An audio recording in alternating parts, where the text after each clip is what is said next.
Hello, everyone, and welcome back to Gathering of Gachas, the only podcast that focuses exclusively on the games your parents don't want you to play. I'm Galen, the SoundGuy Firestone. I'm Kite. And I'm Ranakel. And I'm Dez. Welcome, everybody, to today's episode. Woo. Yep. We have a lot to talk about today. One Gacha dies, another one is born. Yep, exactly, and I'm not yet familiar with how to use this program, but let's just be careful not to mess it up this time. Yep. I think it's the cycle of life. Oh boy. Yeah, let's go ahead and talk about Final Fantasy Brave Exvius for a bit, and I think it's gonna be a little bit slightly, let's say, short this time around. Why Good, then let's get us started. Yeah. Why is it going to be short? Let's start there. Okay, so apparently there's only like one news update that was up last week, which is a brand new content, and it's going to be the trial for it's the Neo versions of the Sworn Eight of Palladia in this trial, in the trial of the Indignant. So you fight all the members of the Sworn Eight of Palladia in 4 different waves. Now, I actually was really looking forward to this sort of trial for a fairly long time. Fair. Yeah, like it has a nice visual impact, and it has the theoretical possibility for some interesting party compositions, because by its nature, you already know you'll have to deal in some way, shape, or form to all 8 elements of the game. Yeah. Mm-hmm. Yep. And breakers are extremely useless here. They're immune to breaks, but they're still vulnerable to elemental debuffs. Yeah, and the fact they're immune to breaks, honestly, is a good thing, because that means you don't have to think about that for a party composition that's going to be pretty packed already. Mm-hmm. Correct. And it's going to be based on 2 different Veritas in each battle, with the final wave having Light Lord and Dark Lord in one fight. Nice. I'm kind of assuming on this fight that they'll also have the absorb their own element thing going on in the fight. Yes, they absorb their respective elements. And they don't necessarily have a weakness to the opposite one. Mm-hmm. Okay. So that's where the elemental debuffs will get to play this time, since you cannot take advantage of breaking them. Elemental damage, chaining, modifiers, and human killers will be greatly effective on this one. Yeah.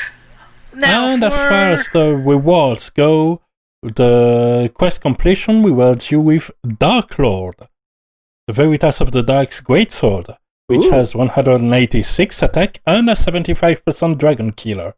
It's 100 too. That sounds like a pretty decent sword. Yeah, that's really, really solid. Hi. Extremely and it looks solid. cool. Actually, extremely appreciate that. Yeah. We actually get to wield an actual weapon from the Sworn Eight, and Dark Lord is one of them. And we know its name now. So that's nice.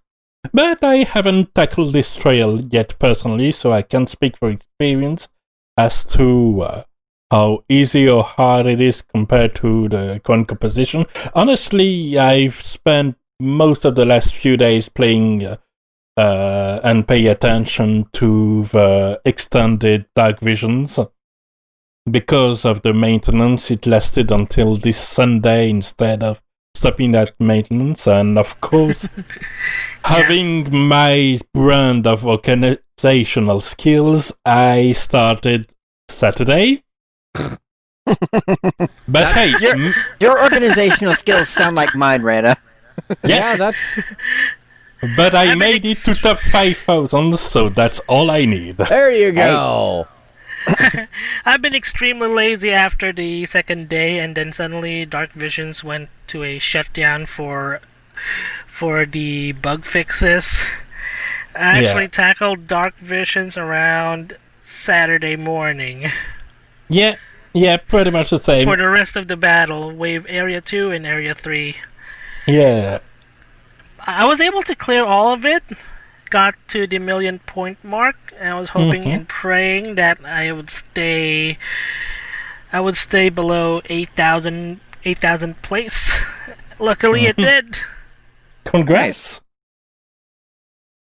Yeah, and it certainly was fun having the occasion to use some interesting units once again. I used Rivera to her full potential. It was great. Interesting. Rivera was always a unit that I was like, this unit has potential, but she didn't really fit into any of the party comps that I had whenever I was still playing. Yeah, exactly. But turned out having the possibility to both turn Mastermind Zone into a cover tank and also grant beast killers to the party, pretty good. That sounds pretty good, yeah. I haven't used Rivera ever since I got a second copy, and I still have to use her eventually. Yeah. What I did though is Holiday Charlotte in Provoke, Evade, and for the specific fight for Dark Alexander, I gave. Yeah. She's already jacked up on light resist, so she just needs Provoke and physical evade. And on the rerun fight, I was able to have everybody not take any damage at all from Dark Alexander's attacks. Yeah, no, same. Pretty nice. Turns out if you have a passive provoke person and 90% light resistance and 100% light resist buff, you don't need a tank because you don't take damage, and so you can squeeze in 5 DPS units. Well, they still take damage on normal attacks unless it's evaded, but well, that's why he said there was a passive provoke. Yeah. True. Oh, so yeah. Well, that's like gonna wait another 2 weeks till we get the rewards for this season. Yeah. It should be enough for me to upgrade Dark Combatane to +7. Nice. Things are progressing apace. That sounds awesome. After not doing the second season last month, I was able to get back because I got the units, and there we go. Speaking of units, we have some new arrivals as well. And a return. It's War of Divisions returns once again with brand new characters, as Rana said. Well, there's Gilgamesh. Which is notable because in the Japanese version of this collab banner, Gilgamesh wasn't part of it. So why did they bring him back? I seem to recall he was kind of underwhelming. No, he was actually pretty good. Nope. He's still as ridiculously strong as ever, STMR-wise, at least. Yeah, though the best SCMR on this banner isn't even his. It's because all about... because as it turns out, Sterne Leonis, one of the 5-star base on this banner, has an STMR that's an light armor with 38 attack and defense, 434 HP, because that's the stat it has in War of Divisions, even if it looks weird, and also 50% dark resist and LB damage. Alright. So that's pretty much a best in slot for LB-based damage dealers. Yeah. Who can wear light armor? Yeah. Which is most of them, unless I'm missing something. Yeah, I know at the very least the most popular of them, which is Cloud, certainly can wield the light armor. And what about Kitone? What about Kitone? Well, she has something that's a little less indispensable. So I wouldn't chase after that because they are, after all, limited units. But 25% true dual wield, 70% attack unconditional, and 60% lightning resist is pretty good. Yeah. If you get there. Despite the limited time of these War Divisions characters, they do return periodically. Yeah. And as for the TMRs go, Sterne is pretty unremarkable. Namely, it's 50% attack and 50% true double hand. It's nice, don't get me wrong, but there are some things that are already similar enough, like Dark Knight Knowledge, which is just 20% less attack. Yeah. And Kitone's, Kitone's Saiga Gauntlet is also pretty unremarkable. 43 attack is nice on an accessory, and 20% evasion is okay, but it's probably not going to make any best in slot lists. That's too bad. Now, as for the units themselves, Sterne, as befitting his STMR, is mostly an LB finisher kind of unit. Which deals a bit more damage on average than AC Cloud. Now, the last one we got of that was Irvine, and he kind of failed at that job on account of not having a one-hit LB, so I'm hoping this one's a little better at that. It has a 6-hit LB, but the hits are closer together. The problem with Irvine wasn't that it was 3 hits, it was that it was 3 hits pretty widely spread apart. Which is on brand for him, sadly, because Irvine's whole thing was his LB took forever in FFA. Yeah. And aside from that, Sterne, that is, has the standard, pretty much DPS kits for Dark and Ice Elemental DPS with absolute mirror of equity chains. Okay. Meaning self-imbue, 120% break for those elements, and some side things that won't matter 99.9% of the time. I mean, if you have used consistently for 50% instant break, instant death, or 40% stop, be my guest.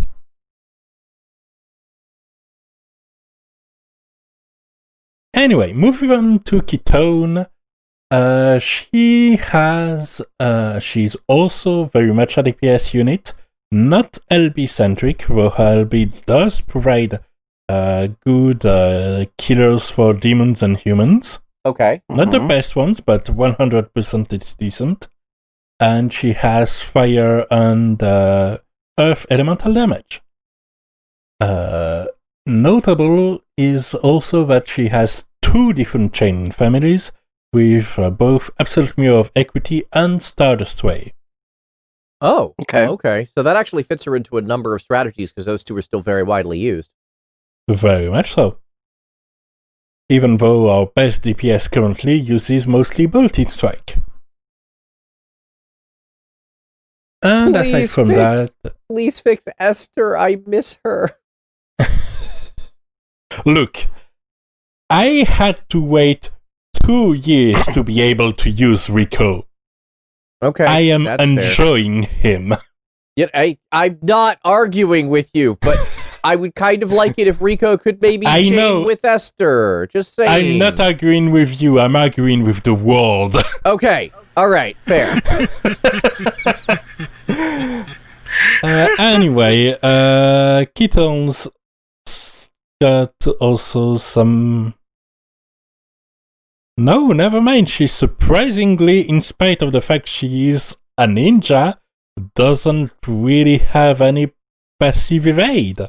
No passive evade? Is she hybrid? No.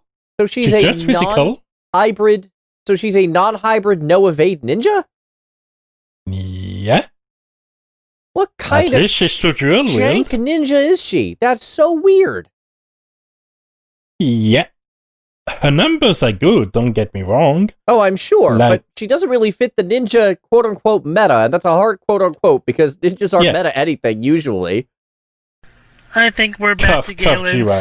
I think we're back to Galen's priority regulations thing. No, First, no, I'm happy about this. She's a ninja who can actually do a job, though the evade thing is very weird. Yeah. Having no evade is really bad for a ninja. Yeah. I mean, it's in their system, but I don't know why Kitone doesn't have it. Yeah, she has a 30% decreased chance to be targeted, but that's it. I mean, that's cool. There's the That's camo. not terrible, but like... Also, she's honestly a bit of a weird choice. I can name off the top of my head 5 characters who would have made more sense as a unit inclusion than her. I mean, she's not bad or anything, it's just that she's not exactly the most prominent of characters. I mean, I kind of like it when people do that, Mont and though. Sterne. I like weird characters being given a chance in these other games. Like, I use General Leo as my main tag through pretty much the entire 5-star era, and even a bit into the 6. I respect it. No, there's also a free unit, which is, of course, the protagonist, Mont. Interesting that he's the free unit. Yeah. Though he is also free in his own game, so I guess that's why they made it this way. That makes sense. That makes sense. True. Story character and all. Yeah, and he is a 5-star base and not a 4-star base, so that's good too. Okay. His CMR is his Lion Emblem, which is his TMR in his own game, and it has the exact same stats, so 272 HP, 23 attack, defense, and spirit, and the ability Rallying Cry, which is a 5 party white LB gauge. Nice utility, but nothing to really get excited about. Sure. The HP stat for these World Divisions equipment is so inaccurately messed up. It's not like the exact numbers like we're all getting used to, like numbers ending in 50, ending in 100. Yeah, they're just matching it to the original game, though. Yeah. So Yeah. I'm okay with that. It's a nice reference. I get it. Reference. Yeah. It's cute. And his TMR gives 100% worth of stats if you have a sword. Namely 20% HP and 40% attack and defense. That's pretty good. Nice for a That's tank decent. at least. Yeah, but of course, for a tank, a lot of the time, you'd rather have something with like 50% HP, Yeah. and you don't really care about the attack. I feel like that would be good if the counter tank was a real meta. That would be good if that could actually do something. Yeah, exactly. But that's not really the case. Regarding him as a unit, we've got some Stardust Ray chains, Okay. which means in a way that Kitone basically does the link between Sterne and Mont, who themselves cannot chain together, which thematically makes sense, actually. Well, having not played War of the Visions, are they on the same side? For the first chapter, yes. Then, no. Okay. That's the opposite of being on the same side. I got that with your emphatic statement, yes. Thank you. Mont is a tank with also some chaining moves, Stardust Sway, as I said, and some 65% attack and magic breaks. He's not the best physical tank overall. True. But he has a serviceable kit with the ability to dual cast any of his skill, including his provoke and cover. Yeah, Let's not forget the provoke is the infamous rock. Chuck a rock! Exactly. Which means that the stone throw is much better in this game than it is in World Divisions itself, where its only utility, as I found out, is to throw a rock at someone who has just been charmed and break the charm before they can act on it. That's actually a pretty good use of that ability. I seem to recall something No, similar I mean in the Tactic. charm on an enemy that I charmed. Oh. That seems awful. The enemy AI is able to do that? Yeah. Oh. No, I mean, Mont attacks an enemy that I just shot with Chiza, and then the enemy isn't charm anymore. And took like 23 damage. That's cheap. Why would he do that? Was he a guest unit at the time? No, it's because of the auto battle. Oh. The auto battle doesn't have the idea that maybe you should prioritize in units that haven't been affected by status ailments that disable them, or make them work against their allies.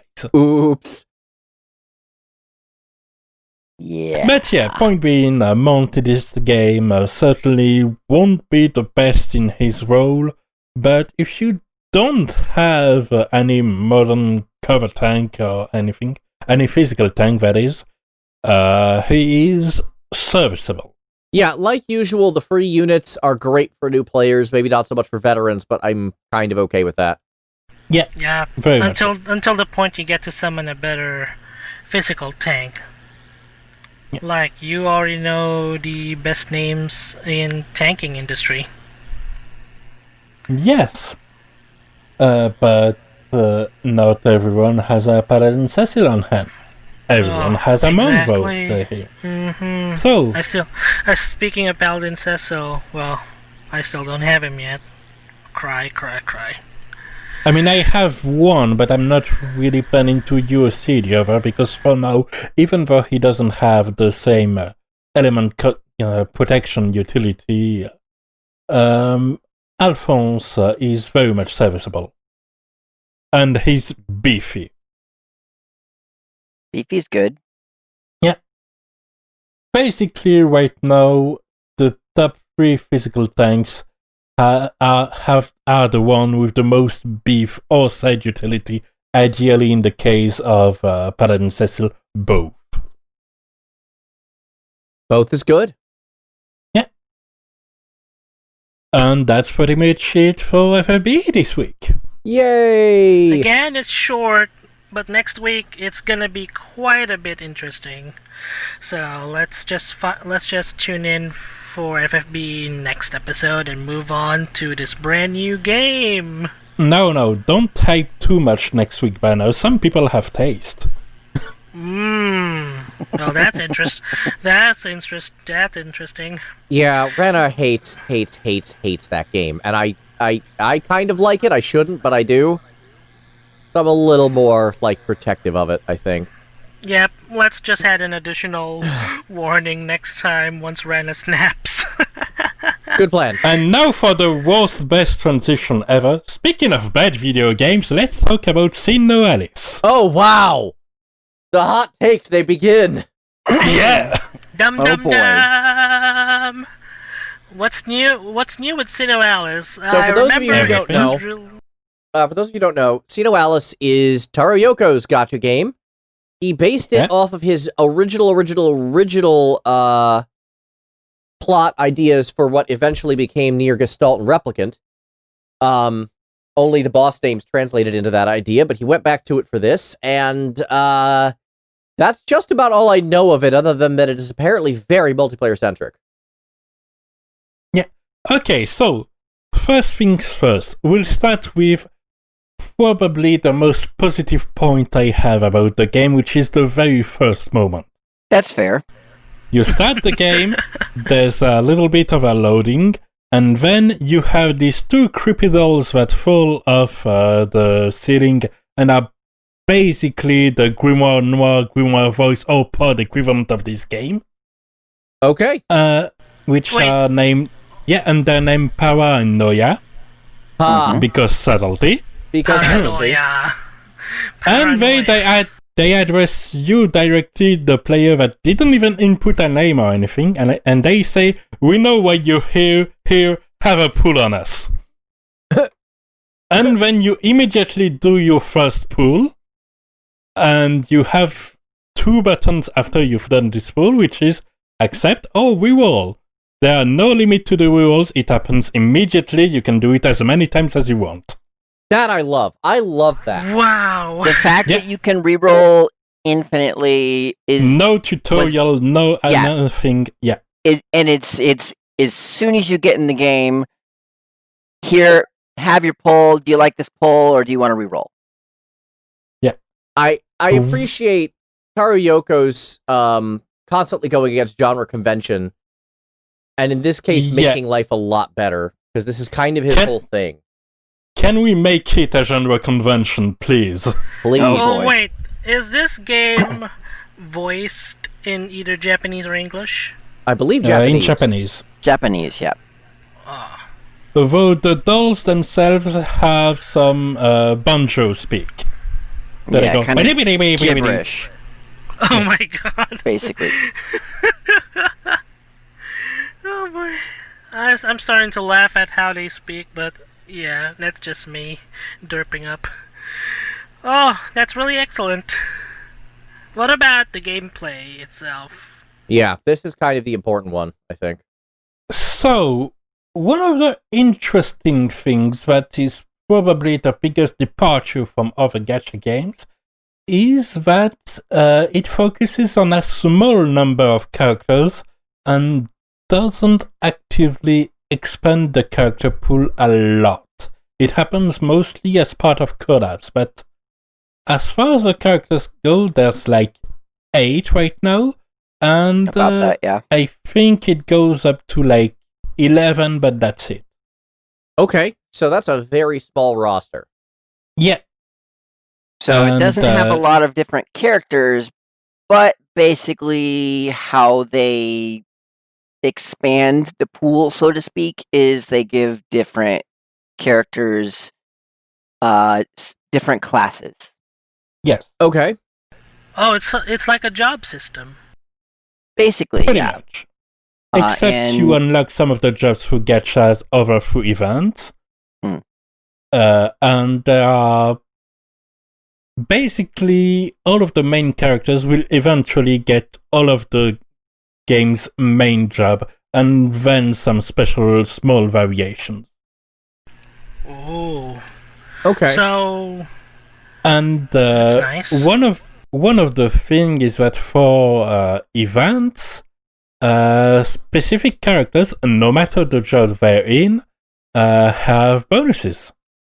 For instance, right now there's been an event announced where Snow White has bonus stats. Okay. No matter if you're using Snow White as a breaker or as a mage or something like that. Okay. So it's that kind of reminiscent of the way Workout Keeper did it with the series bonus, where specific stages had, for instance, double stat for FF2 characters. Huh. All right. Now, and often like the bonus that people have can be like the use of the particular weapon that is, reminiscent of their class. Like their class has a specific weapon that they get bonuses for as well.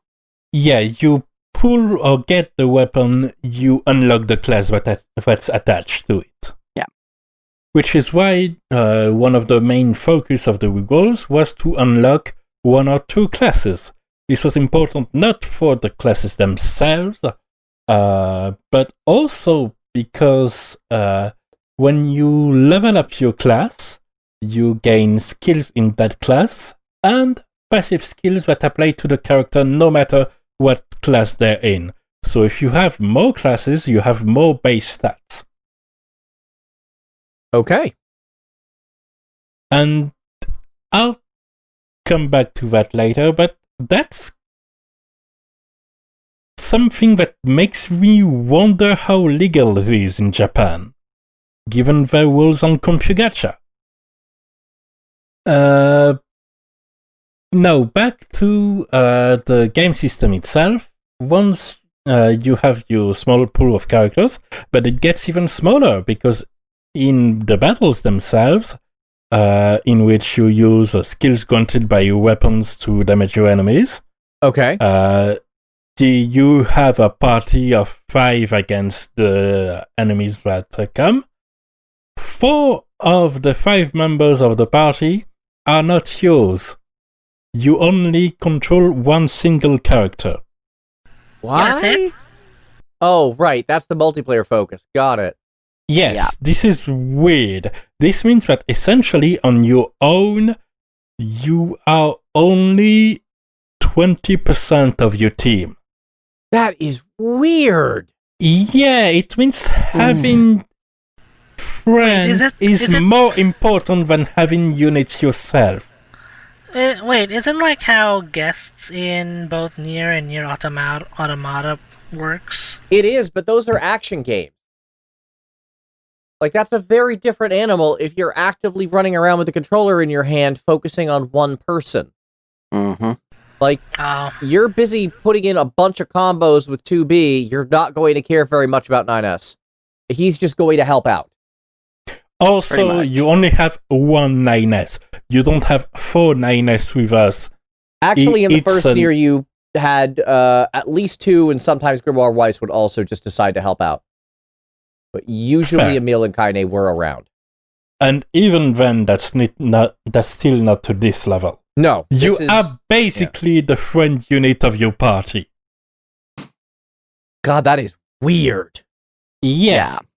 That's defining gacha games in a standpoint level. Yeah, and sure, maybe it sends a message that you actually don't matter yourself because symbolism or something. Yeah, well, it's that and the whole he knows how gacha games work, and you're always going to go for the highest level friend unit anyway, so you may as well be focusing on that. Yeah.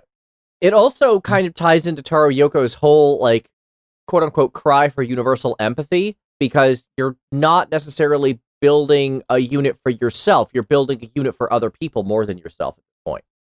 All the while, of course, Power and Noya mentioned that you should cynically build a temporary alliance and squeeze the best of the people that you pretend to be a friend to, and all kinds of cynical talk. That sounds about right. This is so far very, very Taro Yoko, everything I do. Yeah, no, the atmosphere is there 100%. Yeah. And I think that's a reasonable point to talk about the scenario and the art style. Please.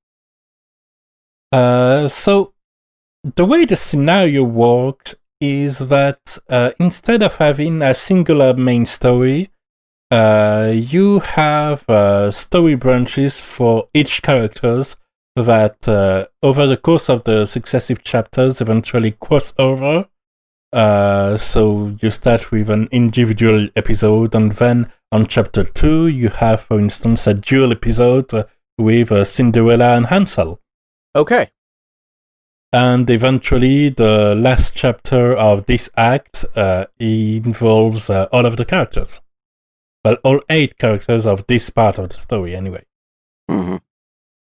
Haven't reached that point yet, admittedly. I have not either. Yeah. But, we start with essentially not so much a real narrative development and details, and it's more of a mood piece for each character. We know the base premise, which is that there's this giant interdimensional library, and there's characters from fairy tales in there that murder nightmares in order to try to resurrect their author. Interesting. I thought they were trying to kill their author. No, they're trying to resurrect them. Okay, so the trailer lied, but then again, this is Taro Yoko, so I'm not surprised. Also, I wouldn't past some of the characters to try to resurrect the author just so they can kill them themselves. Also possible. But the motivation depends on character, which each of them have a very prominent, let's say, quirk. So, for instance, Snow White is a Maniac Knight Templar kind of a character. Cinderella is a sadist. Kaguya is a masochist. No, they don't share an episode together somehow. I'm sure it'll happen eventually. Gretel has dead sibling issues, and the Sleeping Beauty just really wants to stay asleep forever. So, crippling depression. Got it. Wow, this is, heavy, but again, when judging by the creator, this is not that unusual. Yeah. And so far, that's pretty much it. I don't know, Des, if you've reached further. Okay. No, I have not. I've only gotten like toward the end of. I'm in basically chapter 4. Okay, so that's the still first further act. than the. But I assume the formula stays pretty much the same at Pretty this much, point. yeah. Yeah. It's basically pretty much what you've already mentioned. Okay. And as far as the visuals go, we have live 2D style artworks for the characters in each of these classes. So the main artworks, and they move a little bit around with as moving, and of course the chest having its own gravity for most of the characters, especially Kaguya, and on battle it's a smaller sprite. Okay. What is the battle system? We haven't really discussed that yet. Basically, the battle system is So the battle system is you have weapons, right? Most of the weapons you get through pulls. Right. There are different And characters rarities, of can course. equip something like 20 or so weapons, and nothing else. Up to 20, I think, after you hit a certain level. I actually haven't leveled enough where I can equip 20 yet. I haven't focused enough on the game for that. Oh no, and they do have armor. Okay. Yes, But they do have most armor as well. important is their weapons. Indeed. All of the weapons is, once again, very, very Taro Yoko. This should surprise no one who's played his games. And you also can equip. So basically, there's sort of like two different classes. Sorry to interrupt. Okay. But to bounce off what Galen just said, yes, each of these weapons have a story you can read. Of course. I would expect nothing less. I assume that they all go up to level 4 as well? Like, that's kind of the standard?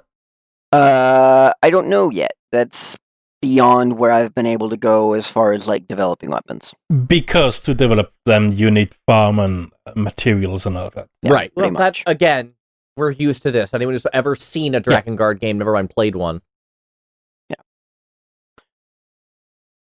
Anyway, so yeah, the different weapons you pull, they have different rarities, different stats and all that. Some of them will do magic damage, some of them will do physical. And then there's also weapons that are like for healers or debuffers or buffers or all that kind of stuff, right? And so normally if some classes will just be able, basically you can equip four kinds of weapons per class, and there are 8 kinds of weapons total. Okay. One of those kinds of weapons that you can equip is going to be basically the one that you have more affinity with, right? So you'll have basically bonus to the actions that kind of weapon is going to do. To give a concrete example, if you have Cinderella as a breaker, you have an affinity with swords, because the sword that unlocks the breaker class, the weapon that unlocks the breaker class is a sword. Okay. You can also equip axes and hammers and spears, I think. Sounds right. And you can't equip the mage gear, which is like instruments and books and creepy dolls. Okay. Yes, creepy doll is a weapon type. Okay. Heck, I played Ogre Battle. That's not even that surprising. Yeah. Yeah. And then for each of these weapons you have equipped, you have a skill active that you can use. Yeah. And once you've expanded all of your skills, you can spend some resources that builds up with time, I think, to basically refresh the skills you can use. And the same resource that builds up over time is also what you use in order to activate your skills in the first place. Yes.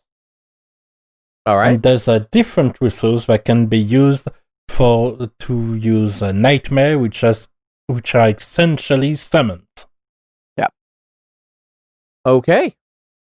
And notable is that nightmares are part of the gacha, but they are not present in the first pool you can reroll for.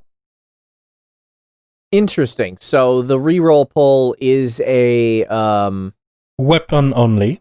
Right. So it's a fixed pool. Yeah. Okay. Cool. So, onto the gacha itself. You can do pools for, as I've said, weapons, specific banners releasing from time to time with new weapons, giving new classes to your characters. Right. But those characters remain comparatively fairly static. Yes. You don't pull for Snow White so much as you pull for Snow White's new character class. Okay. In a similar way than in Opera Omnia, you don't pull for a unit per se, you pull more for the LBs and special skills that make the unit more effective. But if you want no matter your results to literally only ever use, say, Pinocchio because you like him the most, you can. And of course, given what I've said about one, the fact that only one unit can be fielded at any time, and two, the influence of passive stats, there's points to be said for two main pulling philosophies. Okay. Well, three, actually, I can see. One is to focus almost exclusively on a single character to have them the strongest possible. Right. And have all of the classes and all of the worlds for them. Two is to spread out as much as possible your character's effectiveness in order to be able to take fully, to exploit fully the character bonus stages. Okay. Which is especially relevant for events. Right. And three is to hold out for collaboration events and temporary units which actually bring new units that don't have all of the classes.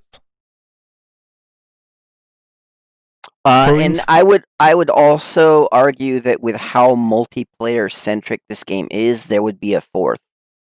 Oh. And that would be to try to get classes that basically will benefit your guild, right? And there are guild battles, which we can cover in a bit. Basically arrange a party composition with you other guild members. Okay. Yeah. Once again, pushing the whole collaborative effort thing. Yeah. Yes. And to give an example of a collab character, as we've said, there are 8 main classes. Mm-hmm. And for instance, Emil can be a cleric or a minstrel or a young mage, which is a variation of mage. I assume there's going to be a lot of petrify involved if we're dealing with the Emil I think we're dealing with. That would certainly make sense. Okay. Cool. But he's not out yet, so I can't check on the exact skill of his weapons. Did Kine ever show up? Yeah, actually, Kine is confirmed as being in the new event we're going to have starting in August. Oh, nice. We already know before the game even released that new Automata will release next week, and that Nier release in 2 weeks. Even though we'll have Brother Nier and not Papa Nier. Which makes me incredibly angry, as I greatly prefer Papa Nier. Yeah. To the surprise of no one who knows me, I've been very, very angry about the fact that only Replicant is getting a remake and not Gestalt. Yeah. Though I wouldn't put it past them to get weird with the Replicant remake. I wouldn't put it past them either, but until I hear confirmation that, yes, we can get the old game back, I'm not going to... Look, as I have said many, many times before, Brother Nier, I've seen Game of Thrones. He's not that shocking. Sorry.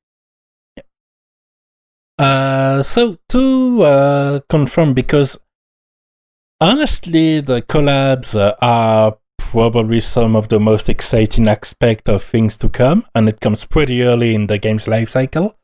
The new Automata collabs will begin on the 16th of July Okay. and feature 2B, 9S, and A2, as well as the respective weapon. Okay, so the primary trio. Unsurprising. Yeah.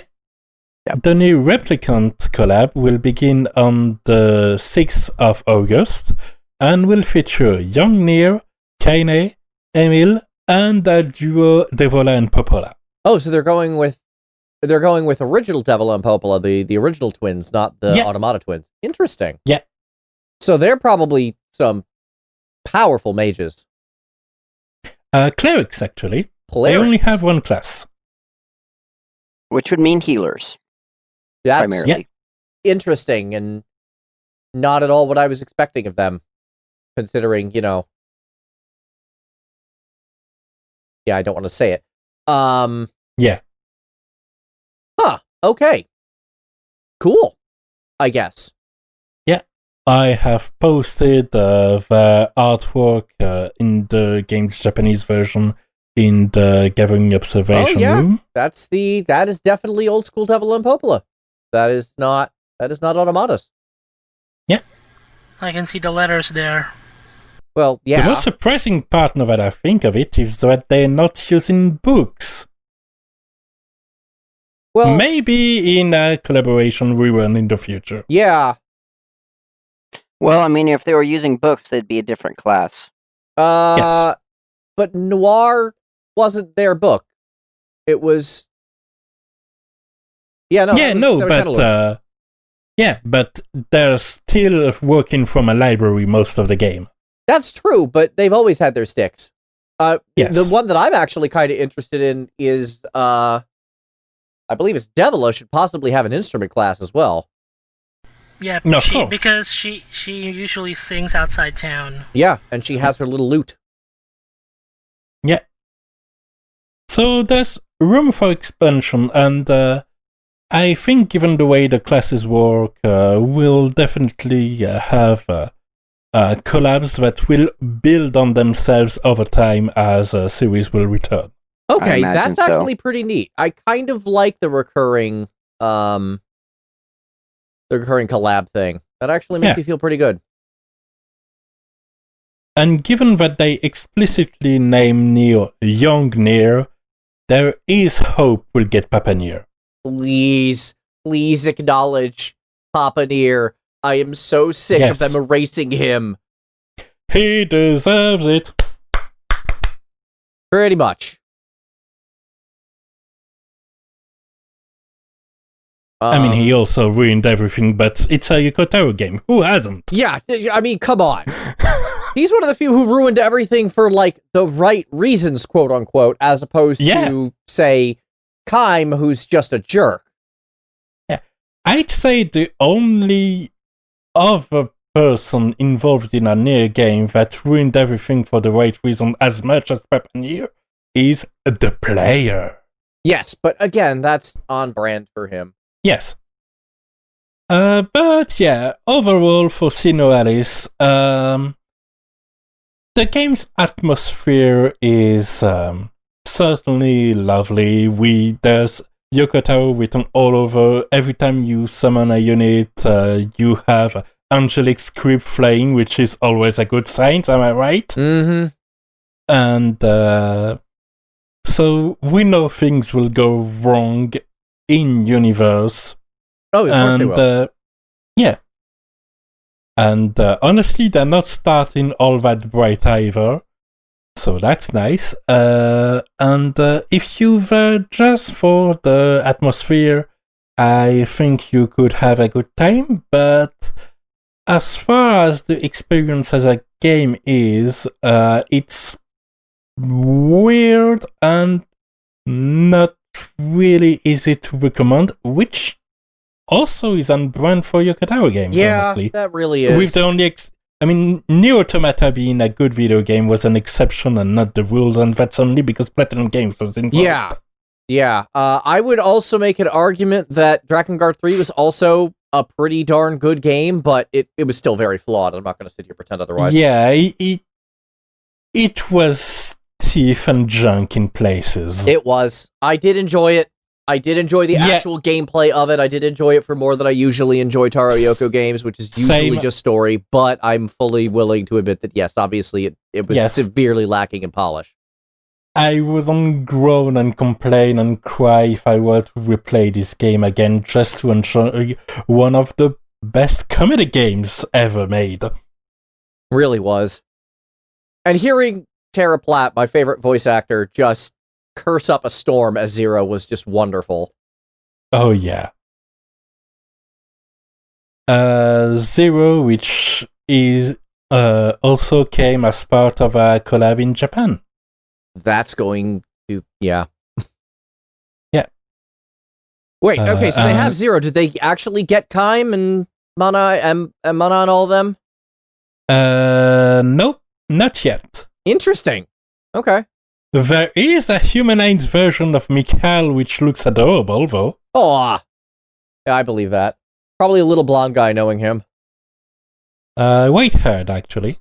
Also acceptable. I pasted it. Huh.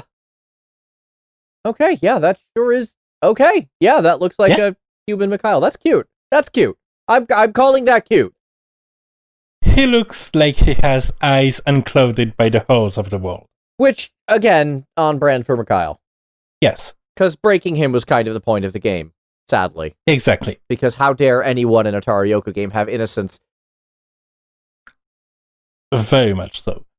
And I think that's pretty much everything for SINoAlice to cover. Okay. Well, now here's the thing. We didn't get into monetization primarily, and I would like to talk about this because the things I've heard about monetization actually scares me in particular, to the point where, for the first time ever, I'm actively not playing a Taro Yoko game, entirely for reasons unrelated to my displeasure with him.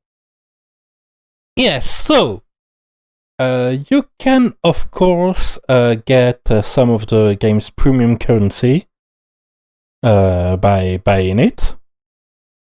Of course. It wouldn't be a gacha without that. Yeah.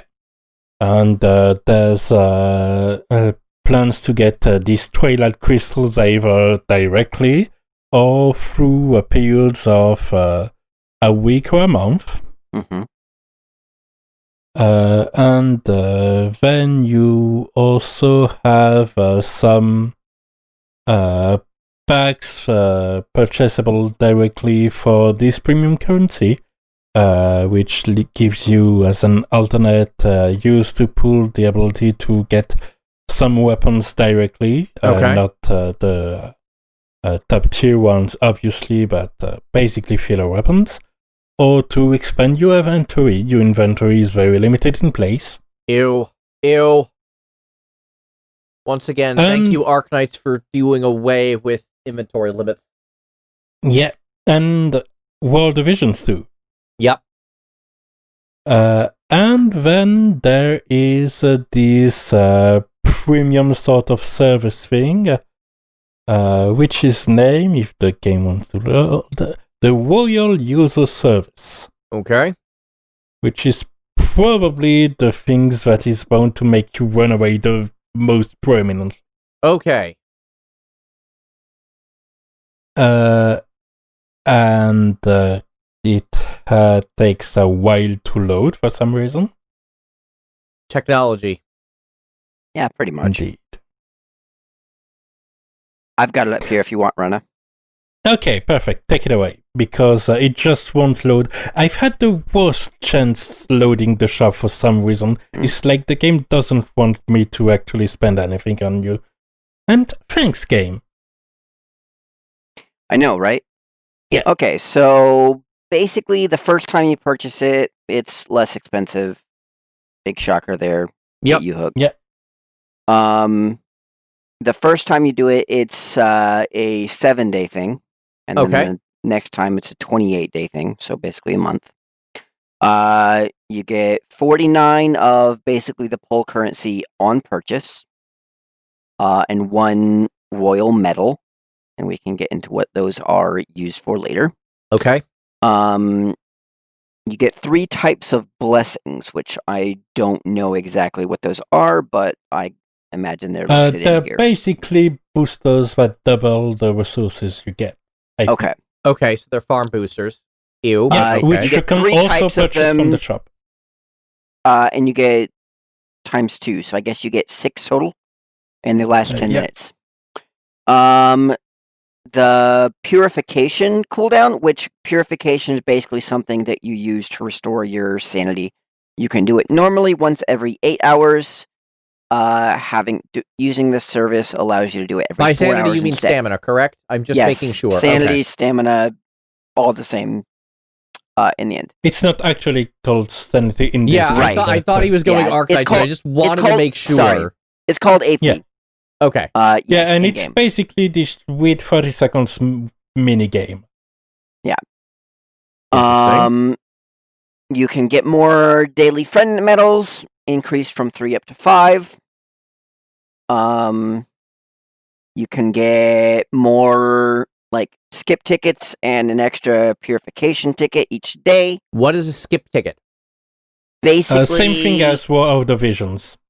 basically you use it to play a stage without having to take the time to play it. Okay. So you spend the stamina and the skip ticket, and in exchange, you get the clear rewards for this stage, including the monster drops. But instantly. All right. Pretty much. And then you also get 5 exclusive chat stickers, I guess, for the duration of your thing. Chat stickers. Yeah, you don't get to keep them. You get them for as long as you're part of the service, basically. Yeah. That's for the 1 week one. For the 4 week one, it's 196 Twilight Crystals that you get instead of the 49. That would be on the 1 week, basically paid trial kind of thing. Yeah. So and then you can it's- exchange like medals and stuff for different weapons and things like that. The royal yeah, I medals that you think get. the royal medal in particular is basically the same thing you get from duplicates, is it not? It looks. I'm not 100% sure. I don't know that I've got. Or any the duplicates, weapons you're but trading basically, off, it looks like you can trade in the royal medals for an SR, which is the highest summon rarity, for like weapons, or you can exchange it for like nightmares. Which is certainly not a bad idea, given that for the opening banner, I've taken a look at the rate. The SR rate is overall like 3%, I believe. Ew. Yep. Yeah. Within which there's an even lesser chance to get a weapon that actually gives you a class. Mm-hmm. And an even smaller chance still to get one of the nightmares, which you can get from Gacha, which is like 0.03% each. Basically, there's 3 different nightmares you can get from it, and between all 3 of them, it's 0.1% between all 3 of Yes. the nightmares that you can get one of these 3, Yes. which is really bad. Ridiculous. Ew. And then for the weapons, the SR weapons that give you characters, you have about a 0.2% chance to get one of the weapons that gives you a SR character. Okay, For- so For the ones that have the rate up. is there Of course. any guaranteed character pulls or guaranteed nightmare pulls at all? Okay. As you pull, you do get medals of desire, and you can exchange those. Okay. For a 10 pull, you get 100 of them. And it probably and- costs several thousand to get a guarantee of something from a shop, right? 1,500. 15, that's not It's great, not but I've played worse. super terrible, but It's still not Look at it great. this way.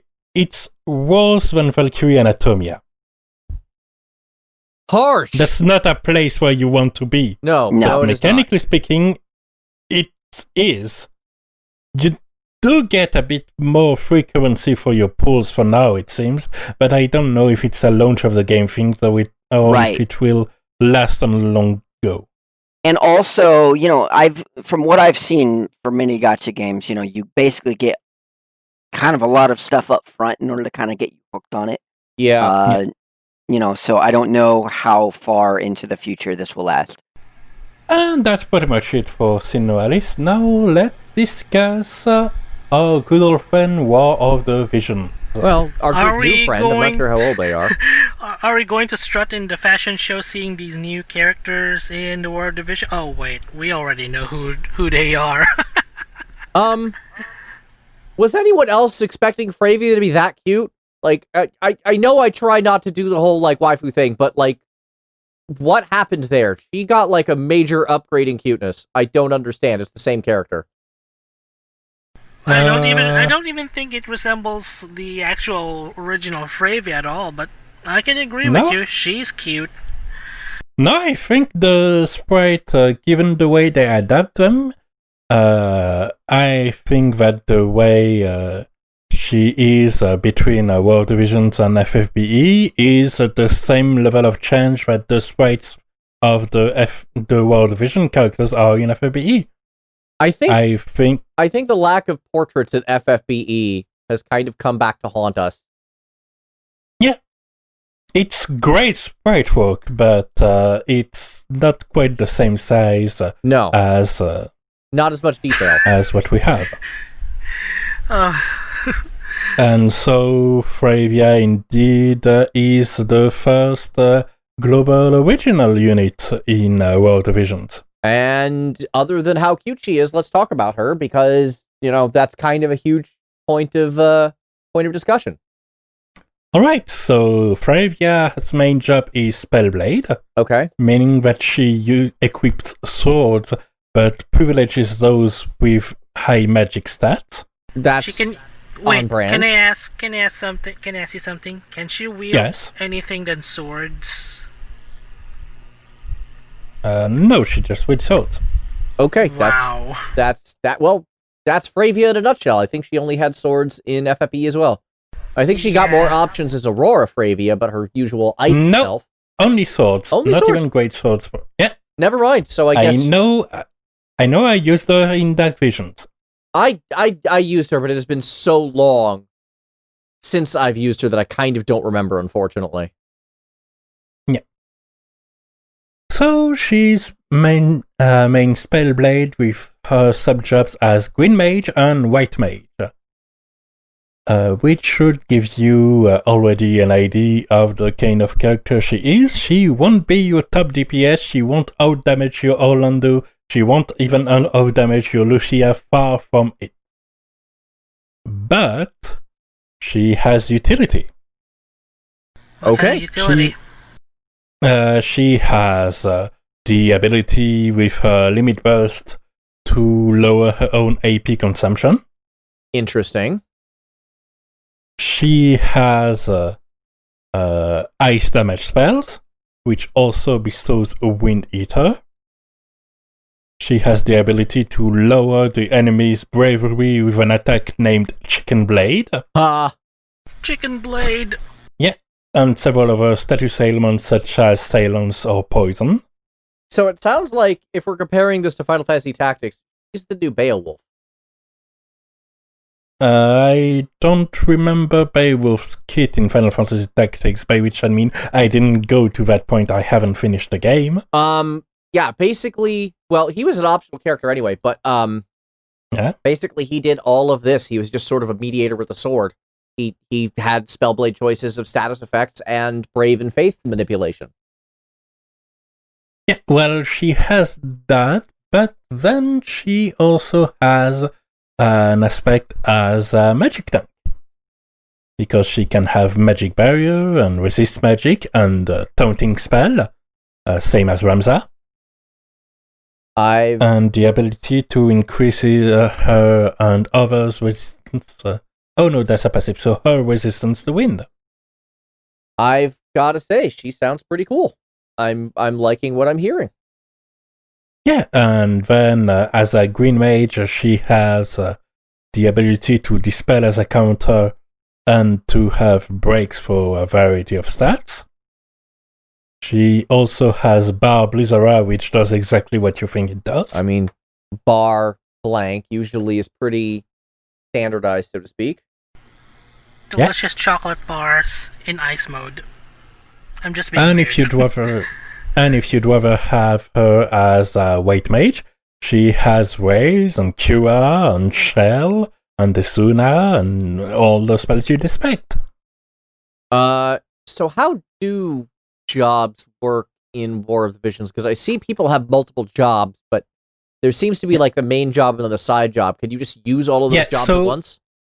The way it works is that you have a main job, and no matter the sub-job you have equipped, you have the main job command. So no matter what job you choose, Fryevia will have Blizzard Blade, Blizzard Blade, Silence Blade, Bio Blade, Chicken Blade, and Magic Barrier. Okay. Because these are Spellblade main commands. Got it. And then if you have her as a Spellblade sub-job, basically she can have both her main and sub-job as the same job. She also has the taunting spell and the wind resist passive. Oh, interesting. Correction.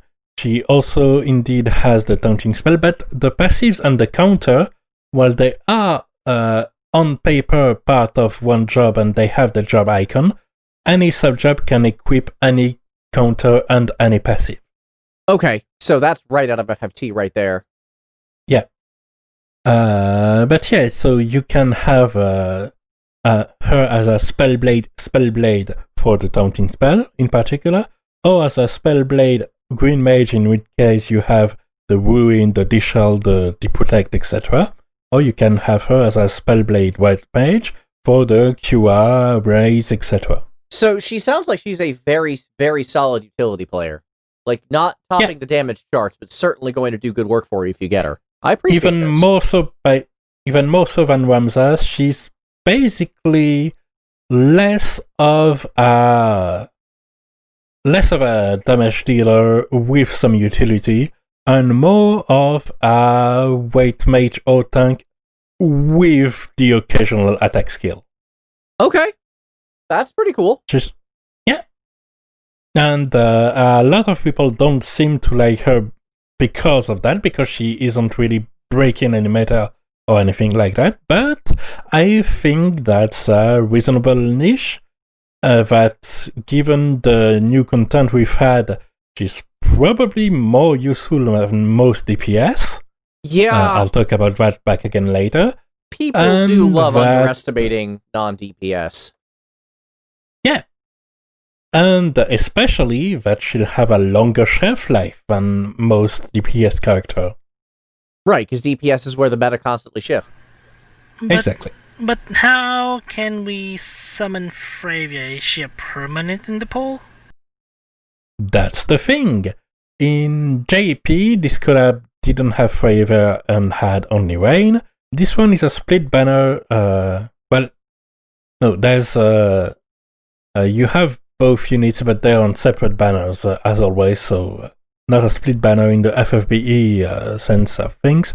But you can summon for Fryevia or for Rain primarily, and Fryevia is unfortunately a limited unit, which is the biggest sticking point of it all. And very frustrating for me because, here's how it goes. At the beginning of the week, there was not only this banner, but some rotating banner that don't really deserve to be talked about for themselves, but basically return characters and espers. And I thought I'd summon one of them just once for a chance to get Tetrasil because it'd go nicely with my gunner. And you actually, when you told me about this on Discord, you made a mistake and pulled and said I summoned the wrong banner. Yeah.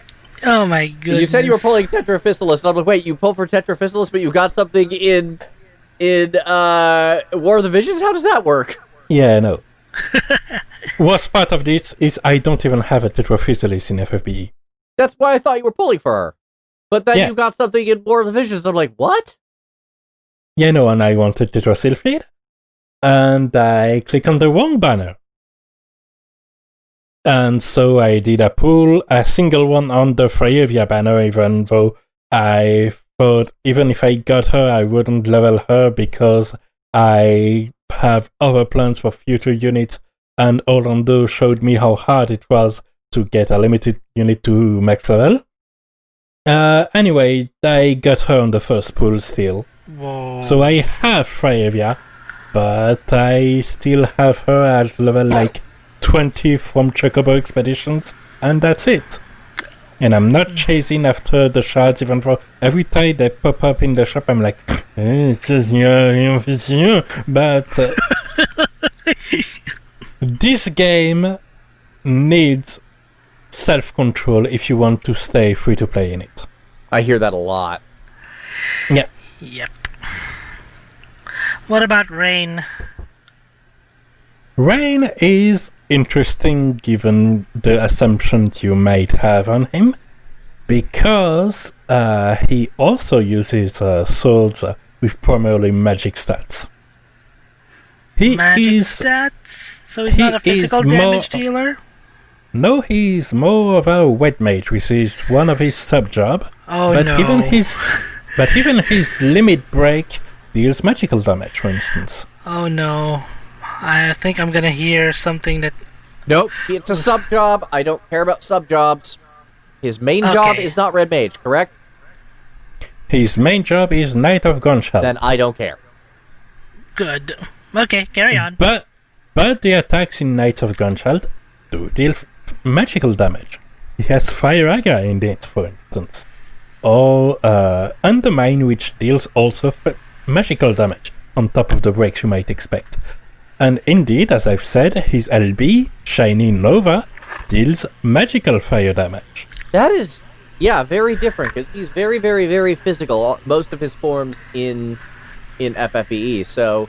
Yep, seeing except them... for his awakened version. Everything else is physical. Yeah, no, here they apparently went this route. And we are not in the major meta yet, but we're getting closer. Alright. Yeah. And so his main job, as I've said, is Knight of Gunshot, which is an exclusive job to him. Understandable. Which is a mix of basically fire-only black mage with some stat breaks. And then he can have as a sub-job Red Mage, which gives some more fire magic, some status ailments such as Sleep, Akura and Izuna, and some passives such as Increased Magic Resistance. Okay. And he has, if you wanna go physical route with him somehow, he does have an option if you go Knight, which is his third sub-job, and does deal physical damage with his stat breaks. He has one for attack, one for defense, one for magic, and one for speed. How do they compare to Undermine? Because Undermine is usually like a full break, but are the individual ones higher numbers? I think so, but the wikis for World of Vision are still very bad, and I don't have the numbered results on. Well, and it's not like the game ain't ever gonna tell you. yeah. And that's one of the main things that annoys me in FFBE. Sorry if I digress a little, but the main problem I have with this game, even beyond the real life time it takes on occasion, is probably that it's still gummy at the ham, and sometimes I wonder if they've thought of applying the lessons they've learned over 3 years of unending complaining on FFBE, and if we're going to have to yell at them for 3 years uninterrupted before World Divisions stops being dumb. Hopefully it doesn't take that long this time, but it clearly seems like no lessons were learned. Although it also clearly seems like this might be a different development team, even if it is the same executives. Yes. And same community manager. Oh. So yeah, he certainly is not a bad unit at all, and more of a magical damage dealer / breaker. That's I gotta be honest, it's actually kind of cool. I still don't like him like as a character, but like I appreciate that they're kind of moving around with how he works. That like they didn't just lock him into the same physical basher that he's always been, except Awakened Train, which is a magic tank. Yeah, and individually from each unit, the fact that we don't have just another DPS and another DPS and another DPS, it's good. I like units that feel different, and the best way to do so is to give them diverse kits. Yeah. Which the game has been achieving pretty consistently so far. Interesting. Yeah. So, as far as the events go, we have in our first Porcelain Tower.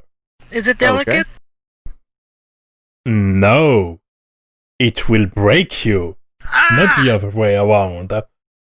Uh-oh. So, the tower, as we call colloquially, is a multi-stage event where you have 20 floors to climb. Okay. The floors are basically reused stages with different enemy placement.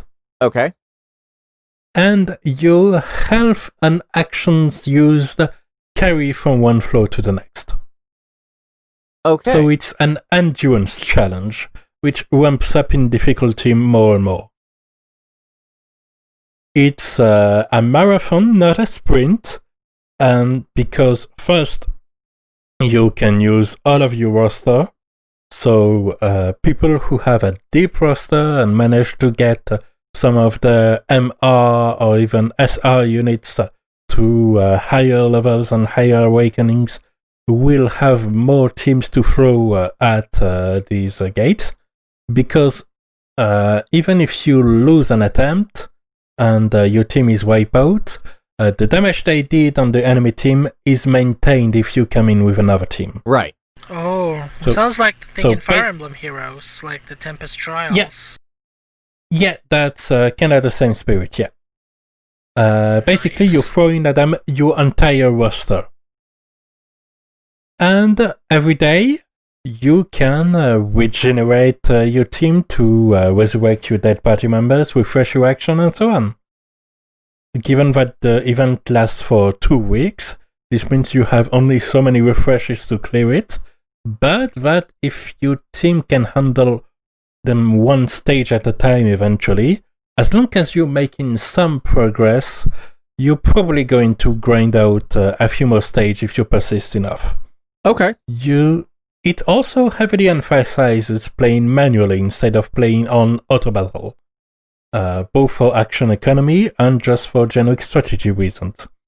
Yeah. And overall, this is both some of the hardest challenges of the game and some of the more interesting the game has been. That's a good sign.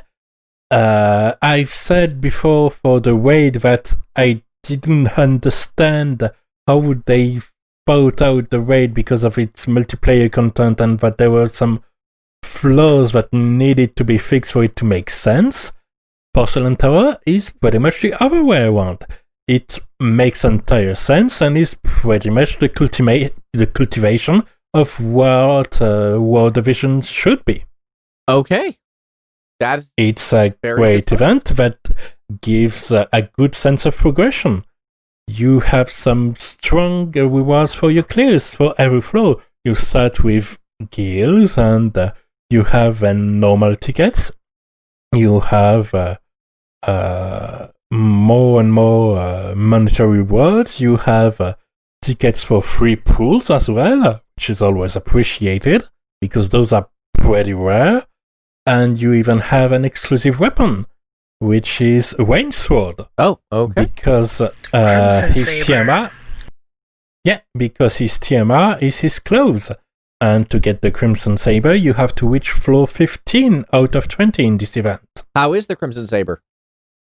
It is the best magic sword in the game. Well then, Wow, that's a complete opposite.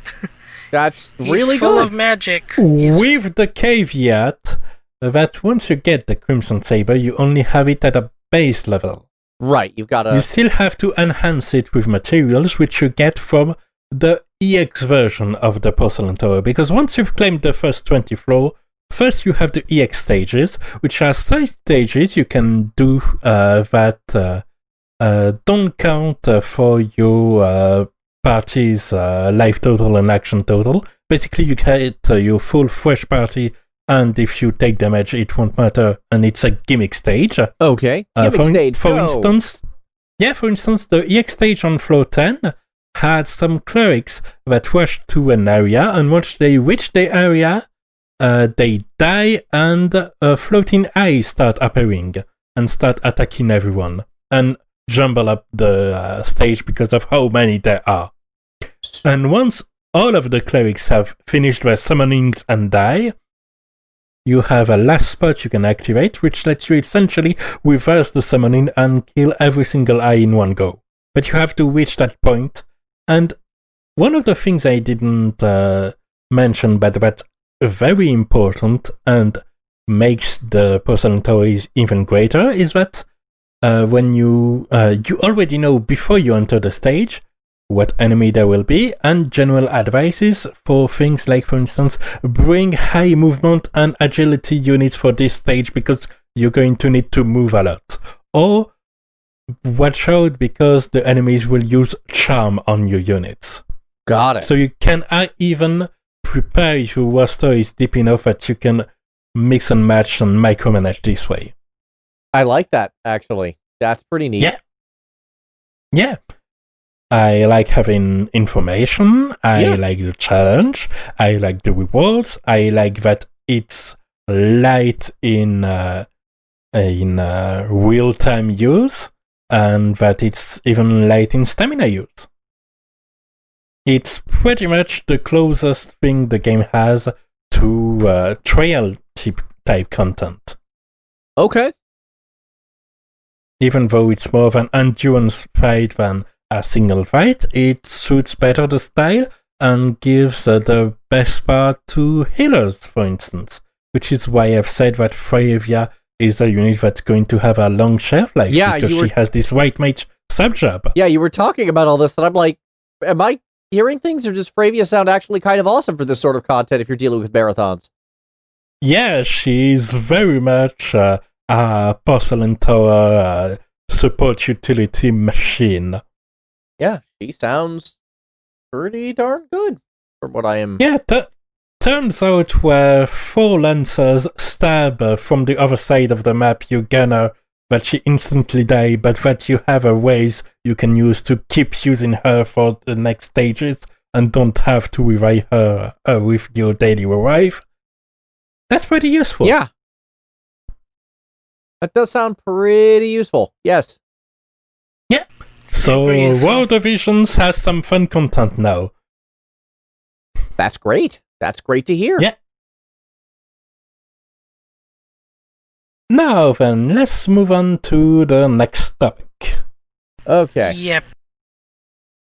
Well, as It has happened. We said this at the beginning. One new gacha is born, SINoAlice, and another one dies. To the Valkyrie surprise Anatomia. of absolutely no one paying attention and to no emotional investment for me whatsoever, we are, And a little or at from least me. I am, entirely ambivalent to announce that they have announced the closure of Valkyrie Anatomia. Yeah. Yeah. It's going to end on August the 31st. I'm not even remotely surprised by this, I hate to say. I'm not either. I have zero emotional investment in this. It's a bit strange seeing a game go when you've spent around a year playing it. It is. Yeah.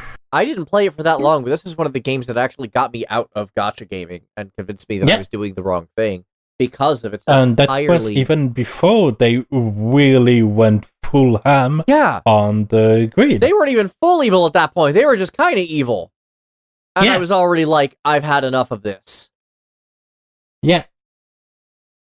And one thing I learned looking up at some of the latest events and the likes, because one thing I'm definitely going to do is that I'm going to fire the game up again and play through all of the main story. I think you should. I think that's a good idea. I think that story was always it was always its strongest draw, and exactly that was the one thing I think we pretty much all... Yeah, we all agreed on two things. One, the story is excellent. Yeah. Two, the premium units are complete BS. Yeah. I've said this a number of times. I want this source code like you would not believe. Yeah, but at the same time, the game's system fundamentally lack depth as some... Yeah.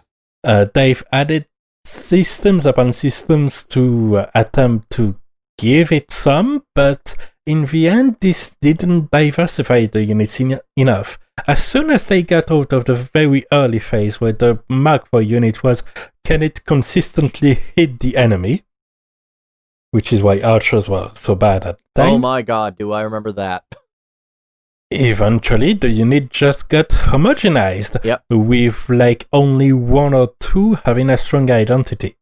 Yeah, that was kind of a serious thing with Valkyrie, was that in Valkyrie Profile 1, you had to make choices about which to give up if you wanted, like, really anything from the game.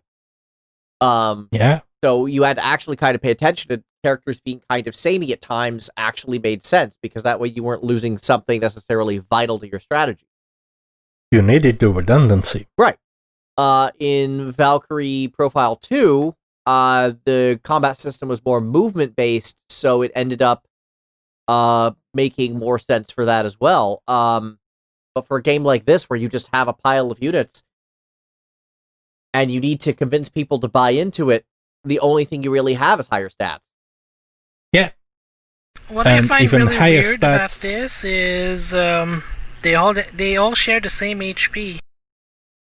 Yeah, the party had this divine material energy pool, but the tank still had a wall, but they just didn't have enough tanks at the start. There was Angrim, that was it for pretty much the first 9 months, or in JP time, the first 2 years. Yeah. The main use of a tank was a bit of mitigation and status, and being a status ailment lightning rod. Pretty much. And I don't know, I'm trying to figure this out. I'm trying to get my feelings together on it, but like, I want to say I'll miss the game, but the simple truth is, I didn't miss it when I first stopped playing it. And the game itself isn't ending, it's just the global version of the game that's ending. Yeah. JP is still continuing, and by now, global is like only 2 months away from JP, because they've caught up so much in a way that probably exhausted some players. Some? That game was relentless. Yeah. And somehow that wasn't the worst global exclusive change, of course. Oh, no, not by a long shot. Yeah, I may have either didn't realize or forgot, but the buffs they did, starting with the Hakuei buffs, which buffed her premium version even harder and made premium version having bigger stats as a policy, is a global only change. Oh my god, I didn't know that was... Oh my god! That's a big revelation. Oh, that is... no, just And just for that, that's why even though I deeply appreciate anything Valkyrie profile related coming to us, I can't even regret the game being dead because of decisions like that. No, that is hideous. That is an awful set of decision making. Why would you? Oh my god! Wow. Phew. Also, the collabs were a bit weird at times. Like, we've had some good ones, which were the one JP already had for things like Nier Automata and Octopath Traveler. But then there was the one global original collab with Kitone, which was from the other game that I don't even remember the name of. Something? Crash Fever? Yeah. That was it. Yes. I actually really liked that collab. I thought that one was cool. It still felt like the unit was nice, but Well, it was nice, and they gave you everything for her. Like, that was the thing. yes, yeah, mechanically the collab was great. Yeah. The story was your But who was it normal, supposed like, to- crossover story. It didn't really matter. Didn't mean anything. And who was it supposed to attract? I have no idea. Crash Fever fans? Question mark? I have a question mark. Yeah. But it's still a huge doubt about that. Well, of course it is. It's a bizarre and weird. And meanwhile, I'm still mad that while they did one anime collab, which was the Full Metal Alchemist one, they didn't bring Slayers in. And I would have fanboyed over this. I know. And in JP, they had not one, but two collabs. I'm sure there's a licensing issue with the US distributor. They couldn't get it to happen. Or the Yep. European distributor, or some distributor. I mean, again, when you're dealing with global market, you're not just dealing with one market. You're dealing with several different ones. So, yeah. Unless you have a case where one entity owns everything, something like Slayers would probably be a little too niche for most audiences to justify the contracting cost. It sucks, but I get it. Yeah. But yeah, it had issues. It had something charming deep within, but didn't play to its strength. No. And that eventually was its downfall, one we saw coming from miles away. Oh, yeah, I'm actually surprised it lasted this long. It lasted more than a year. Not by much. No, wait, did it? April, May, Yeah, June, it lasted July. more than a year. Yeah. We had the anniversary event last month. Okay. It lasted Or more 2 than months Star ago. Ocean and Amnesis in a way. Yeah, I'm actually kind of surprised like that, because even among Western audiences, Star Ocean is the stronger property. But yeah, that's the end. I'm probably going to make report the cool points about my deep dive in the story. Before the game ends forever. Please do, because I think the story is still the key thing. The writing and the artistry and the music were always on point. Yeah, and the units were just starting to get weird when it comes to design. Like, don't get me wrong. I play Valkyrie profile-inspired games. I do expect Valkyries, and I do expect diverse versions of different Valkyries. I also expect other types of units. But right now, okay. Here are the 3 latest units from the wiki. Latest one, Fair Maiden Silmeria. Okay. It's just Silmeria with a different kind of skirt. Sure. Before, Transcendental Dezxter. It's Super Saiyan Kokuyo Plus. And she has a spear with a horse on it. Before, the False Asian God. It's also a Dark Valkyrie looking thing. That's all the units that have been into the game since June 23rd. The only really diverse units we've had were the ones from the Valhalla Defense 3 units that were useless and obsoleted because of the release schedule. Cool. Did Brain, please turn back on. Did Brahms ever get another version at some point? Not what I heard of. Wow, so there was just the one Brahms, one of the most important characters of the mythos, that they just gave him the one version. It was okay, and then moved on with life. Yep. Neato. We did have several lizards, at least. That's cool. But God, this game was so mismanaged on just every level, wasn't it? Very much so. What could have been?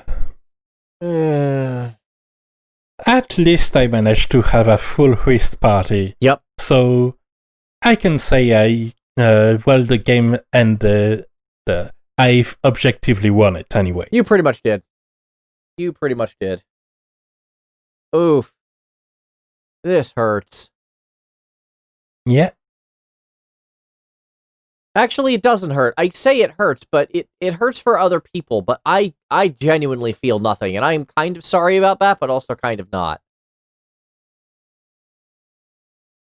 And looking down at the list of units, I was reminded once again that Bayonetta was JP only. They surely didn't have the same licensing issues an anime had. Come on, you could have froze that bone. Which one? Bayonetta. Oh, wow. Yeah. So yeah. Weird mismanagement, really intense grid, exhausting pace, and lack of diversity in the actual content. Yeah, not surprised he died? Nope. I will regret not knowing more about the story. I hope I'll be able to look it up every now and then from translations of the JP version, if it goes to interesting places, which I'm sure it will. I hope so. Because, yeah, that's the one thing I do lament. That's the one thing I will miss, is the artistry. And the fact that it's, the fact that we're losing it is just, it's a shame we had it in the version we did. Very much. Because I feel like the audience for this game deserved better and never got it. Yeah. Okay, so let's see this week's topic. Oh, this is interesting. Because this happens almost every day in the community, and how this impacts the communities that we have on our several gacha games and all that. Let's talk about elitism and toxicity in gacha communities. The short version is don't be this guy. Don't do this. Mm-hmm. If you listen to our show and you do this, go away. We don't want you. Back when I was playing FFBE, one of my biggest annoyances was Hyo. Everyone was hyping the heck out of him. Everyone wanted to show him off, and I kind of had to stop and go, wait a minute. This is silly. Why are we doing this? It's like, people got on my case for using literally anybody else. Which is absolutely silly. Yeah. True silly. So I'm having trouble putting this into words. Basically speaking, just if someone's having fun, don't get on their case about it. Why would you do that? That's rude. Someone's playing the way they want to play. Let them do that. You don't have to be a jerk about it, but everyone on Reddit or on wherever else is... People just want to mess with other people for some reason, and I don't get this, and I hate the internet for this. Social media was a mistake. Yeah, I mean, Exactly honestly, is. like, people are here to play the game. They're here to have fun, you know? If them using a particular unit makes them have more fun, dude, that's their choice, you know? Yeah. why is that any of your business, and why do you feel like you have to get on their case about it? Like, I don't get this. It does happen to me back in the first game I played, which is really uncomfortable in the end, and eventually ended up quitting it because of these kind of people. Look at that. Is that your goal? Making people quit? Making games die? Like, what is the end game here? To prove you're better than someone else? Get over yourself. Pretty much. Fun over meta, folks. Fun over meta. I'm more into fun than the meta. Thank you. Yeah. But that's just how you have fun. The meta doesn't even matter. As long as you can clear content, who cares? Yeah, Space says, my game is not your problem unless there's PvP and I'm cheating. Yeah, exactly. There's no reason to get involved in this. I'm just so...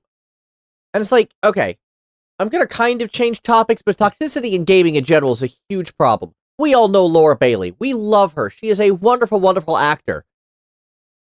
She recently was sent death threats because of The Last of Us 2. She was sent death threats. An actor in the game was sent death threats because people didn't like a game she acted in.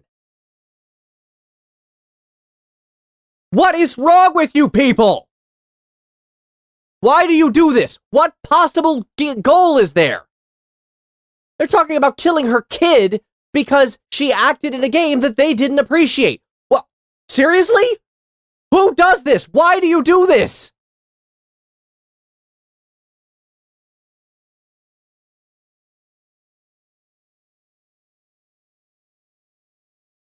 Yeah, No, I mean... I'm going to take a very different approach to this because I'm not feeling this problem personally. Okay. And the reason is that if I see a community that encourages and fosters this kind of talk, I don't remain in this community. If there's a specific individual that poses problem, I block it and never heard from him again. So, I think, well, the responsible for these possible kind of fun-winning jerks are certainly the ones to blame, and there's no question about that. We have, as community members, community leaders in some cases, and as just internet users, learning to be done in some situation, and I would even go as far as to say a responsibility to foster the communities we want to be in, and to just not indulge and don't give the communities that don't deserve your time and attention. I completely agree, but unfortunately the way the internet works and the way social media has kind of fostered a desire, almost a pathological need to be accepted, kind of makes that a lot more difficult than you'd think. And I agree with you that we absolutely need to just root this out at the source.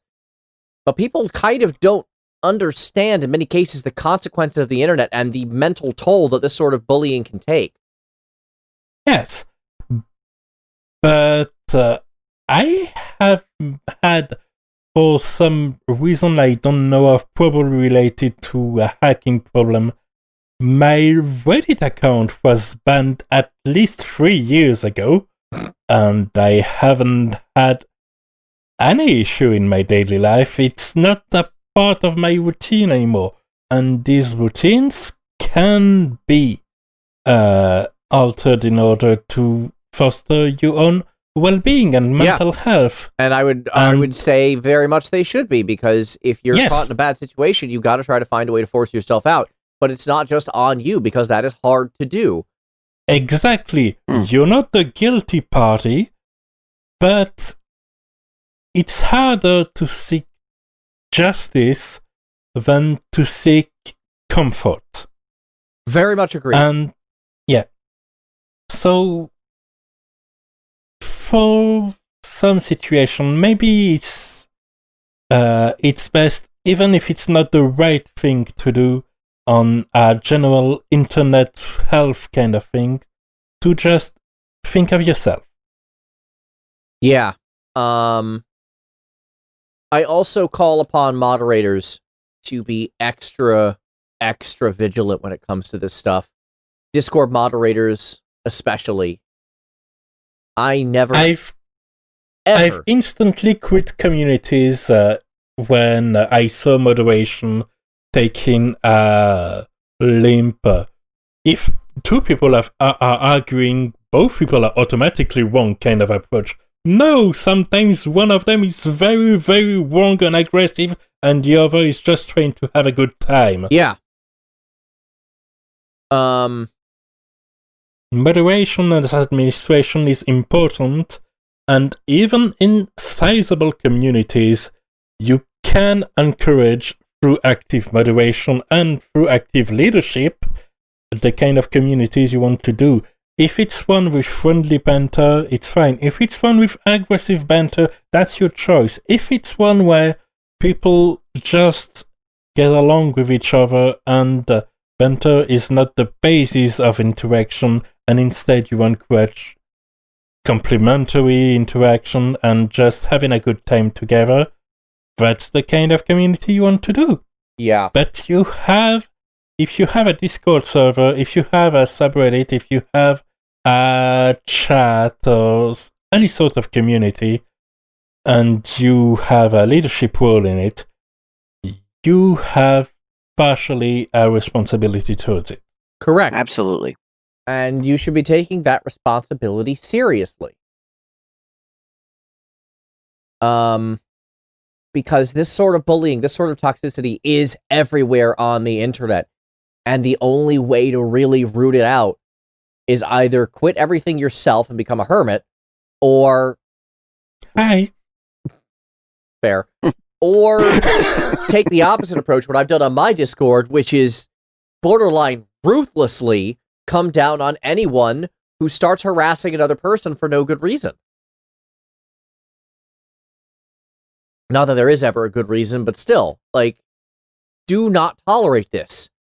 Do not tolerate absolutely. your users or your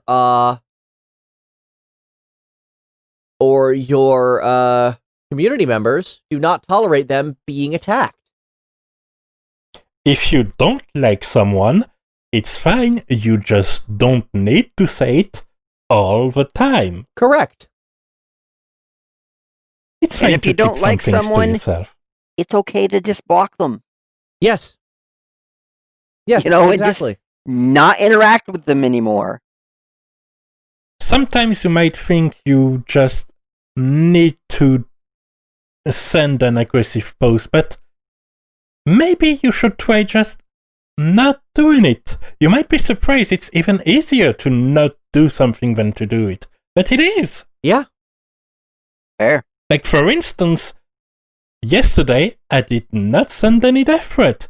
It was so easy, I didn't even think of that. Wow. Sending a death threat is so simple, and yet Novel. some people don't think of this novel and simple idea, and they do it anyway, and they are absolutely terrible. Yeah. Like, this is indefensible.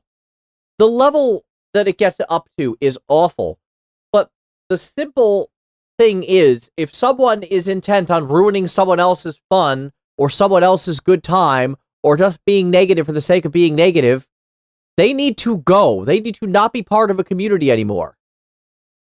They'll be fine. Don't think of their well-being. Think about yours. Correct. I mean, and if you're the moderator or something of a community, then you can't just think of one person. You have to think of the whole community that you're over, and it's your responsibility to keep your community friendly for everybody that's in it. Yeah, and will you lose some users if you start aggressively blocking people who are jerks? Yes, you will. Yeah. But are those users you actually want around? No. Will you lose many users? Probably not. Will you gain more on the other side of people who actually want to not be around that? Yes.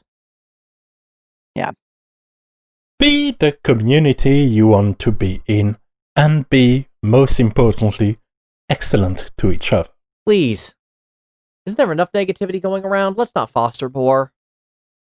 I don't mind being really ruthless. is I don't mind more if than enough already. jerks get the boot. Yeah. I already got a very bad meltdown here earlier listening to this. Because I've been one of those people who who became a victim of these toxicities in gaming. You have. On your own server, I might add. And I've told you to Yeah. block this guy, and you absolutely refuse to for some reason.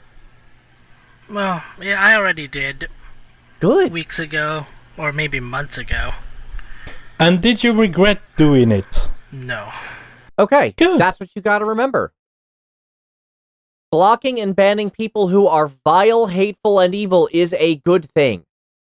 There's no bad that comes from this, except other vile, hateful, and evil people also leaving, which isn't bad, because who wants someone around who supports being vile, hateful, and evil? I don't get it. Pretty much. Some get their kicks out of it, and if they want these communities, sure, go ahead. But that's not the kind of community I want to be a part in. And so I'm not a part of any of those communities. Correct. Precisely. And that's a shame for those places that could have the chance to have me, but because of what they allowed, didn't. Yeah. I guess the TLDR of this one is, 1, be good to other people, and 2, if you're a community manager and people are not being good to other people, kick them the heck out of your community. With great vengeance and furious anger, do not second-guess that decision. Because the only people who will leave are other people who are not good to people.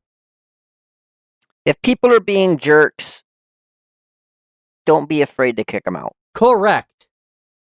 And don't worry about them, it's not the end for them.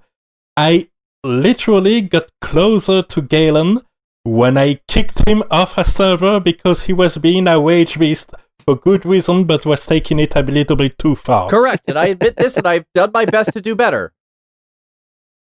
I will fully admit my behavior on that server was not acceptable. I totally deserve to not be there anymore. I get it. Not arguing this point. And it drew us closer somehow. It did. Well, I mean, 1, I'm the kind of person who does admit when they're wrong and try to do better, and 2, Yeah. we're just cool with each other, I guess. Which I immediately appreciated. Yeah. I'm not afraid to say I screwed up, which is also kind of good behavior to have. Like, Indeed. you can't really grow as a person unless you admit you need to grow as a person, so maybe keep that in mind too. I guess that's the lesson number 3. If you are a jerk and you don't want to be a jerk, try not being a jerk. You'd be surprised how easily it would be. Pretty much. And how rewarding it is. And from all of us jerks here at Gathering of Gachas, I think that's all the time we have for today. Thank you guys so much for tuning in. We will be back next time with more of the games you love to hate. Have a good one, y'all. Bye, everyone. And don't hate those games too loud.